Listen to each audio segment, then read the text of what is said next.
ছাত্র জনতার গণ অভ্যুত্থানের পর পলাতক থাকা জাতীয় মসজিদ বায়তুল মোকাররমের খতিবের ফিরে আসাকে কেন্দ্র করে মুসল্লিদের মধ্যে সংঘর্ষের ঘটনা ঘটেছে। শুক্রবার জুমার নামাজ শুরুর আগে এই ঘটনা ঘটে। দুই পক্ষের মধ্যে সংঘর্ষের ঘটনায় বেশ কয়েকজন আহত হয়েছেন।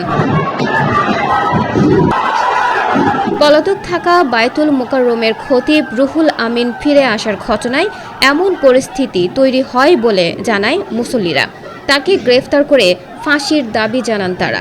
মুসল্লিরা জানায়, জুমার নামাজ শুরুর আগে বায়তুল মোকাররমের বর্তমান খতিব হাফেজ মাওলানা ডক্টর মুফতি ওয়ালিউর রহমান খান বয়ান করছিলেন।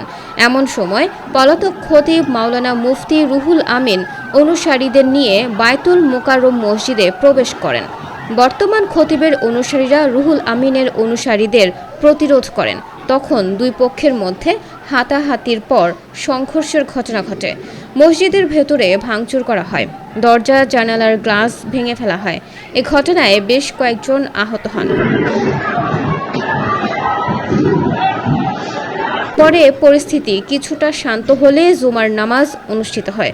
নামাজ শেষে সাধারণ মুসল্লিরা বায়তুল মোকাররম মসজিদ থেকে বেরিয়ে যাচ্ছিলেন।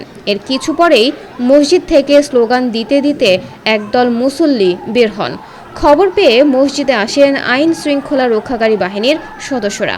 তবে আগে থেকেই বায়তুল মোকাররম এলাকায় পুলিশের বিপুল সংখ্যক সদস্য অবস্থান করছিলেন।